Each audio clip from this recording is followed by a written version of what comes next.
Karen thought her bulldozers would erase my family ranch, but when military convoys stormed the gate, her empire crumbled in seconds. Karen never hid her hatred for my ranch. She called it old, outdated, and against HOA standards. To her, my land wasn't heritage, it was an obstacle to her dream of building luxury condos. One morning, the ground shook outside my home. I looked out the window and froze. Bulldozers lined up at my fence. HOA signs were plastered on the machines, and at the front stood Karen, clipboard raised like a war general.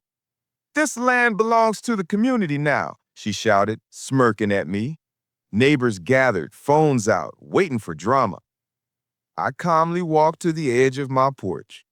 "Karen," I said, "that ranch fence is over 100 years old. You touch it, and you'll regret it." She laughed. "What are you going to do? Call your little lawyer?" But I didn't call a lawyer. I called someone else.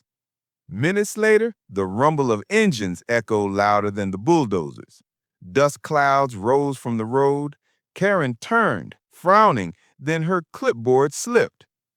A line of U.S. Army convoys rolled in. Green camouflage trucks, soldiers in gear stepping out with precision. At the center, a colonel I knew personally.